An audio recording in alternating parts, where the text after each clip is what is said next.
Bonjour à tous, nouveau critique ciné-solo, Jérémy Ferrari vend deux pièces à Beyrouth. Alors avant de parler de Jérémy Ferrari, il faut crever l'abcès, non, Jérémy Ferrari n'est pas Dieudonné. Parce que cette question a été posée très longtemps hier dans le chat, puisque Jérémy Ferrari était l'invité de Think Interview, une émission, enfin une espèce de journal, des journalistes un peu différents. Et donc il était l'invité, dans le chat on disait beaucoup, est-ce qu'il n'a pas honte d'aller sur les plates-bandes de Dieudonné et de faire la même chose que Dieudonné? Est-ce que Dieudonné lui a pas ouvert les portes pour qu'il puisse faire ce qu'il fait maintenant? Et moi je peux répondre que non, parce que Jérémy Ferrari, depuis le début, propose un humour noir, un humour au vitriol, ça a toujours été sa marque de fabrique, lorsqu'il s'est fait connaître chez Laurent Ruquier, et qu'il a traité de plein d'autres sujets. Là, les spectacles récents parlent de la politique, effectivement, et de la société et de ses travers, mais avant il a parlé du racisme, il a traité beaucoup de l'handicap, en faisant un sketch avec... ça me revient, Guillaume Batz, voilà, j'ai son nom. Il a fait un sketch d'abord avec Guillaume Batz, qui est un handicapé moteur et physique certainement, enfin je sais pas comment le dire, mais voilà, où il va lui en mettre plein la tête, il va le traiter de légumes, il va dire que ces gens-là servent à rien, il va... Waouh, la première fois tu peux être choqué, tu te dis ça va loin quand même. Et puis après, on comprend qu'ils sont amis, on comprend que c'est une volonté délibérée de faire un sketch à deux, et on comprend que c'était fait pour faire évoluer les mentalités. Et puis, dans les couloirs de France 2, il va expliquer dans d'autres interviews qu'il a entendu dire par des gens que c'était quand même pas bien amené, que c'était pas une très bonne idée à 18h ou 18h30 de proposer ça, que ça pouvait choquer et les mères handicapées, et les handicapés eux-mêmes, et voilà. Et il s'est dit, là, il y a un sujet à traiter, et donc après, il a fait de plus en plus de sketchs avec Guillaume Batz, jusqu'au point de l'inclure dans ses spectacles. Après, il était payé, et puis, même s'il disait évidemment, j'ai pris lui qui ne sert à rien, je le paie pas, hein. Évidemment, il avait des rôles à tenir, et il était payé, enfin voilà, il voulait faire évoluer les mentalités. Donc Jérémy Ferrari a toujours été dans l'humour noir, ça c'est vrai, mais il n'a pas toujours fait de la politique, il a traité de tous les sujets, puisque dans l'émission de Laurent Ruquier, souvent il y avait un truc comme ça qui était thème imposé, mais toujours, il a été dans l'humour noir. Toujours, il a été dans la dérision la plus totale, ou la dérision, je dirais. Je me rappelle de certains sketchs, comme Je suis la fille de Francis Cabrel, où il va voir un psy et il dit « Je suis la fille de Francis Cabrel ». Donc le psy lui dit « Vous vous prenez pour la fille de Francis Cabrel ?» Il dit « Non, je suis la fille de Francis Cabrel ». Donc le sketch dure là-dessus, c'est complètement débile, la thématique. Et en fait, il explique que dans la rue, il suit, du verbe suivre, la fille de Francis Cabrel. Donc là, c'était pas l'humour noir, c'était de l'humour absurde, mais il montrait justement l'étendue de son talent. Et donc, tout ça pour dire qu'il y avait des thématiques qui étaient imposées et qu'il devait faire avec, hein, et qu'il a traité de plein de sujets différents, chose que peut-être Dieudonné ne saurait pas faire ou plus faire, il est trop axé sur la politique. Hein. Et la différence notable, ce qu'il va dire aussi en interview, ça on ne peut pas l'entendre dans les spectacles, c'est que Dieudonné fait réellement de la politique. Hein. Et les gens me disent « Ah non, mais tout ça c'est du... » Non, c'est pas du jeu. Lorsqu'il a voulu faire un parti politique anti-sioniste, c'était pas du jeu. Il s'est accoquiné des gens plutôt douteux. Il est vraiment ami electoral, ou en tout cas, il le laisse penser. Il a vraiment rencontré des chefs iraniens et autres, et des pseudo-dictateurs, pas des gens qui sont quand même douteux, qui sont dans la politique, qui ont certainement des choses un peu lourdes dans leur passé. Jérémy Ferrari joue des rôles. Il a un personnage sur scène, mais en dehors, il dénonce des choses. Je ne pense pas du tout ni anti-musulman, ni anti-chrétien, ni anti-juif. Et pourtant, il va s'attaquer, par exemple, dans son spectacle, l'avant-dernier, Alléluia Bordel, aux trois grandes religions. Où il va arriver sur scène, c'est l'idée de son ancien spectacle, donc Alléluia Bordel, avec le Coran, avec le Talmud, et avec l'Ancien Testament. Et il va lire sur scène quelques passages, réels, tirés du livre. Hein. Il va dire, voilà, vous pouvez aller vérifier. Hein. Si vous voulez, je vous donne la page, vous allez vérifier. Il va montrer l'hypocrisie, quelque part. Il va montrer la non-innocence, quand on dit que ce sont des religions de paix. Il va montrer des choses que moi je savais. Hein. Je savais que l'Ancien Testament est très violent, donc il y a des trucs que tu te dis, c'est pas possible, c'est quand même choquant. Il va montrer pour le Coran, il va montrer pour le Talmud, enfin voilà. Il dénonce des choses, quoi. Donc je pense que la différence entre Dieudonné et Ferrari, c'est qu'il ne fait pas de politique, il traite de sujets, et qu'il est probable qu'après, selon le sens de ce qu'il sent, il ira sur d'autres thématiques. Toujours en allant faire des personnages au vitriol. Et il explique même qu'en plateau télé, on lui a déjà demandé de faire un petit peu moins, parce que c'était dur, quoi, d'essayer d'amoindrir son personnage. Et il dit, si je fais ça, on va croire que c'est vraiment ce que je pense. Donc il faut que je joue le rôle de quelqu'un qui est vraiment un gros con, de raciste, de misogyne, de beauf primaire, pour qu'on se dise, ça peut être qu'un jeu. Je veux pas qu'on mélange moi et le personnage que je suis en train d'incarner. Et je comprends bien cette volonté de faire. Et c'est vrai que, eh bien c'est réussi, et c'est vrai qu'il faut en mettre beaucoup pour commencer un spectacle comme il va le faire dans son dernier spectacle, Vente de pièces à Beyrouth. Parce que c'est vraiment osé, il faut avoir beaucoup de talent pour commencer un spectacle en parlant de l'attentat du Bataclan et en réussissant à me faire rire. Je me prends comme exemple parce que moi les attentats m'ont pas vraiment fait rire, c'est un truc qui m'a vraiment traumatisé. Et de commencer à faire rire en disant que les gens du Bataclan qui fuyaient étaient lamentables, que vraiment il n'y avait aucune grâce, qu'il y avait... On comprend que là il va aller loin, on comprend que de début il veut instaurer une gêne, mais en même temps c'est malgré tout amusant. Il nous invite à nous pencher vraiment avec le pire travers, et évidemment il est évident qu'on sait qu'il interprète un personnage, parce que lui-même a dû avoir des personnes qu'il connaissait qui sont mortes au Bataclan. Lui-même aurait pu être ce public, et d'ailleurs il commence comme ça en disant vu mon dernier spectacle, allez-lui à bordel, je pense que ce soir les terroristes vont venir, et donc je vais vous montrer par où ils vont arriver.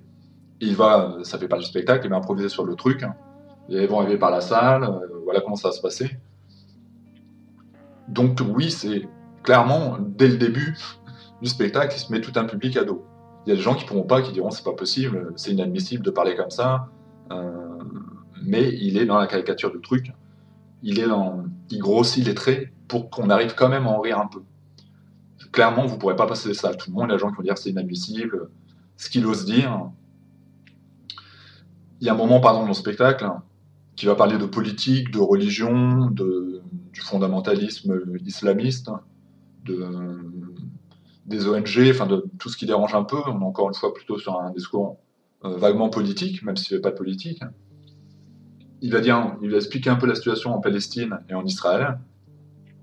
Et il va dire, à une époque, il y avait les sunnites, il y avait les chiites. En gros, ça faisait 90% et 10%.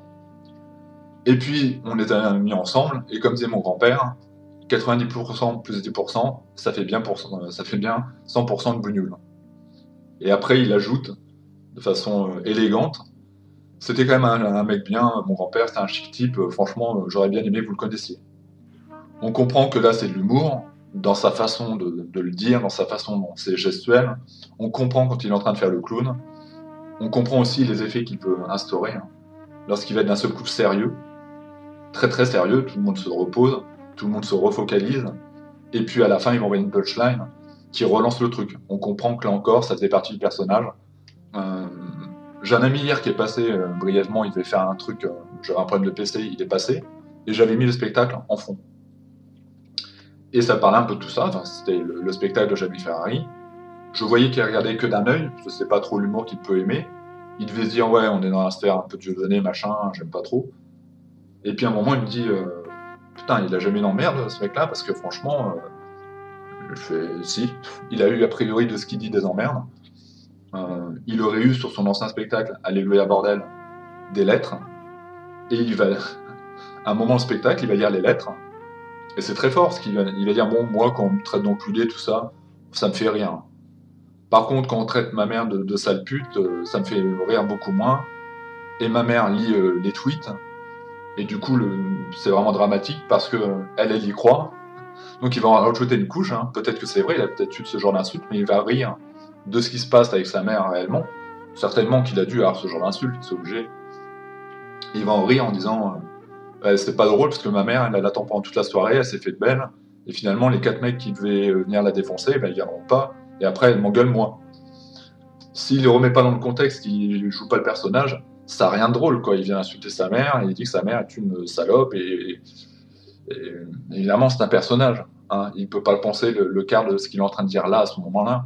Mais l'ironie du truc, c'est qu'évidemment, sa mère n'a jamais dit qu'elle attendait les beaux mâles qui voulaient lui faire des tas de choses. Tout ça, c'est de l'humour. Le truc vrai, c'est certainement le sale pute, ou t'es vraiment qu'un enculé et ta mère est une pute. Mais l'ajout pour le spectacle, c'est bah oui, vous avez attendu toute la soirée et elle aurait bien aimé conclure, mais finalement, à chaque fois, vous venez pas, quoi. C'est de l'humour au vitriol. Il se permet donc de rire, même de sa mère. On pourrait dire peut-être qu'effectivement, il s'est jamais moqué de lui-même. Que son personnage, celui qui le prend toujours un peu, c'est quelqu'un de cynique, c'est quelqu'un qui va s'en prendre beaucoup au public, en, en classifiant quelque part le public, en disant alors il y a les mecs qui comprennent rien, il y a les handicapés, il y a un moment où il va dire putain, qui c'est dans le spectacle que j'ai pas insulté de connard une seule fois? Et ça le fait rire. En fait, il s'en est pris à tout le monde, en créant des étiquettes. C'est du spectacle vivant, dans le sens où il va pas hésiter à aller dans le public chercher des personnages, des personnes qu'il va créer, et du coup ils vont devenir les personnages de son spectacle. Par exemple, à un moment il prend un mec, et il s'appelle François, et malheureusement le mec il dit François avec un cheveu sur la langue, François, comme ça, un peu comme ça, un peu, soit parce que c'est comme ça, ou soit parce qu'il était un peu intimidé. Et du coup, à chaque fois, le gimmick va revenir, et il va casser François, il va se moquer de lui, il va lui demander s'il est dans une école spécialisée, enfin voilà, le mec est mort de rire, mais il en fout plein la gueule. Et on comprend qu'il sort aussi de son personnage, quand le mec doit retourner dans le public et qu'il lui dit merci, franchement c'est pas simple de venir sur scène, en plus je t'en ai mis plein la tête, vraiment merci, applaudissez-le. Il comprend bien qu'il était très loin et que ça pourrait être dérangeant, quoi. Si le mec il a des complexes, ça peut être super dur de s'entendre dire telle ou telle chose. Je crois qu'il serait capable, quelqu'un qui aurait de l'acné, de faire une blague sur lui dire qu'il ressemble à une calculette ou autre. Il va aller loin, et puis après il dira excuse-moi, j'espère que tu comprends mon humour, c'est pas méchant, regarde moi-même, enfin je sais pas, tu peux voir un tel ou tel complexe que j'ai sur moi, tout n'est pas idéal. Donc il faut accepter d'amener là où il nous emmène, mais quelque part il y aura des choses intéressantes, même les ONG, hein, il y a un sketch sur les ONG, ça va loin quoi. Ça commence où il expliquer un peu ce qu'il pense des ONG, il va dénoncer certaines ONG, et on comprend, là ça devient, pour le coup ça devient un peu plus politique, si on se renseigne, de ce qu'il dit c'est dérangeant, c'est pas possible. Et puis il va aller encore plus loin dans le truc, et là, il aime ce moment où il y a la gêne dans le public, où les gens vont se dire non, je peux pas regarder ça. Et c'est vrai que c'est une image qui est absolument effroyable à regarder, et surtout qu'avant ça, il va encore marquer un temps, et redevenir très calme, très posé, en prenant un ton un peu larmoyant, on pourrait imaginer mettre des violons derrière, hein, tout à fait ça. Il sort du personnage, on a l'impression que c'est Jérémy Ferrari qui nous parle, et la fin sera toujours aussi hardcore, toujours aussi dérangeante, et il y a plein de familles qui diraient je ne peux pas. C'est trop dur pour moi, c'est trop. Je comprends que c'est de l'humour, mais non, ça va trop loin. Alors je ne conseille pas ce spectacle à tout le monde. Tout comme, à la limite, Alléluia, Bordel était peut-être plus accessible, je dirais. Là, il va parler du terrorisme, il va parler de terroristes, il va moquer les terroristes, tout en mettant des vrais éléments. Il va parler de certains djihadistes qui ont existé et qui ont fait des sacrées boulettes. Il a déjà fait un petit peu dans Alléluia Bordel, en donnant 3 hypothèses. Je vous donne une proposition, vous allez me dire quelle est la vraie réponse, et la vraie réponse est souvent la plus saugrenue. Donc c'est vraiment intéressant, moi je trouve ça très différent de Dieudonné. De toute façon, pour le moment, Dieudonné, ça fait bien longtemps qu'il m'a pas fait rire. Alors quand les politiques disent Dieudonné, ça fait bien longtemps qu'il fait plus rire personne. Moi en tout cas, c'est spectacle, je parle vraiment de spectacle, hein. Je parle pas de... Et là c'est vrai que ça fait un moment que j'ai pas vraiment ri, alors que Ferrari, il arrive encore à me faire marrer. Évidemment, il faudra qu'il sorte un petit peu de tout ça, il faudra qu'il propose autre chose, et c'est certainement sa volonté. Mais dans l'absolu, je les trouve très différents, quoi. Ils vont traiter de thématiques un peu similaires, mais de façon différente, même dans le jeu théâtral, Dieudonné est beaucoup moins, il instrumentalise beaucoup moins son corps que le fait Jérémy Ferrari, qui est très virevoltant, qui est très nerveux, qui est toujours... Ça fait partie du personnage. Je pense qu'il y a des trucs qu'il pourrait pas dire lentement. Il faut qu'il les dise rapidement pour pas que ça choque. Donc il va aller à 200 à l'heure, il est toujours à 200 à l'heure comme un mec un peu illuminé, hein, pour faire passer les messages, mais je pense que oui, il pourrait pas ralentir. D'ailleurs, quand il ralentit, on a l'impression que c'est Jérémy Ferrari qui nous parle. Son personnage à lui, il est survolté, c'est un espèce de clown grandiloquent qui va dire des choses incroyablement dérangeantes. Et comme je disais, quand il se calme, on a l'impression que c'est Jérémy Ferrari, mais très souvent, c'est pour mieux après envoyer une chute qui va déranger encore une fois. Je le vois pas un jour faire un humour policier, je le vois pas, je l'ai toujours connu comme ça, c'est comme ça qu'il a grandi dans l'émission de Ruquier, c'est comme ça que, étonnamment, il a gagné ses sketchs, hein, il y a une espèce de duel hein, avec d'autres humoristes. Il s'en prenait quotidiennement à ses autres collègues, alors on imagine bien que c'était des potes, hein, mais il se moquait d'eux, il disait que maintenant dans ses spectacles, quand il parle d'eux, il dit vous devriez aller les voir, parce qu'ils n'ont pas d'argent, parce qu'ils n'ont pas de public, parce que, enfin voilà. C'est un mec qui est cassant, c'est un mec qui est cynique. Oui, il en a fait son fonds de commerce, mais je pense qu'il n'y a rien de politique derrière. Et d'ailleurs, on le voit dans le film Interview, il semble un peu dépassé, quoi. Ouais, enfin, ou en tout cas, s'il en parle, il en parle mal. Quand il n'a pas ses dossiers devant les yeux, c'était pas un politicien. On sent que le mec, il est un peu largué. Il dit pas, tu sais, ce spectacle, j'ai bossé il y a longtemps. Je me rappelle plus trop de ça. C'est pas son terrain de prédilection. Il l'a pas dit, mais il aurait pu le dire. De dire, moi, en fait, je prends tous ces sujets d'actualité, que je bosse sur le moment, je les connais bien. Mais après, c'est vraiment pas mon violon dingue. Et mon truc à moi, c'est l'humour. C'est de recracher tout ça d'une façon dérangeante, mais pour créer des réactions et aussi faire rire. Au final, l'essentiel, c'est que les gens se soient marrés quand même en ayant le rire coupable, que vous aurez forcément. Dans un spectacle de Jérémy Ferrari, vous aurez le rire coupable. Il y a peut-être des gens qui étaient au Bataclan, certainement, vu la population française, il y a des chances, ou quelqu'un qui a connu quelqu'un qui y était, qui a pu prendre sur lui en disant là, ce moment du spectacle, il me dérange vraiment, vraiment, surtout c'était le tout début du spectacle, hein, comme ça il met un petit peu les bases. Mais après de se dire que ces personnes-là ont pu dire ce n'est que de l'humour, ce n'est que des personnages, ce n'est que pour nous faire rire de la situation, ce n'est que d'essayer de nous faire rire de quelque chose de très très grave. Et pour autant, on sait qu'en dehors, c'est pas du tout ce qu'ils pensent. Et c'est pas le cas avec Dieudonné. Par exemple, le sujet des Gilets jaunes est évoqué. Il dit je comprends leur colère, je comprends, mais je m'implique pas là-dedans parce que déjà, mon personnage perdra en crédibilité. On ne saurait plus après. Il faut que je garde une saine neutralité par rapport à tout ça. Et en même temps, il se dédouanait pas en disant vous savez, je gagne très très bien ma vie. Par exemple, je suis quelqu'un qui peut aller en course maintenant sans avoir raconté mes courses. Quoi. Il n'était pas du tout en train de dire je suis comme eux, je les comprends. Il disait je suis un bourgeois, je suis plutôt de la haute classe maintenant, mais je comprends vraiment la colère des Français. Et quelque part, on lui demande pas de s'impliquer, parce que lui, il n'a pas été aux Enfoirés, il n'a pas été au Restaurant du Cœur, enfin, il n'a pas été faire de promotion pour les Restaurants du Cœur, c'était un humoriste, alors que Dieudonné a rejoint les Gilets jaunes. Donc, encore une fois, il y a une différence à faire. Dieudonné a un business avec les cercueils maintenant, essayer de faire rire de la mort, enfin, il n'y a rien de drôle en fait, c'est même pas drôle, hein, c'est juste pour une mort plus digne. C'est un business à côté, quoi, je veux dire.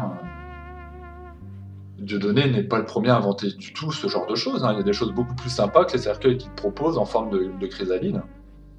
Il y a des gens qui, c'est cher encore, mais qui proposent de récupérer nos cendres, de les mettre dans un arbre, et plus tard, enfin dans une graine, et quand l'arbre va pousser, bah, votre corps sera quelque part l'arbre.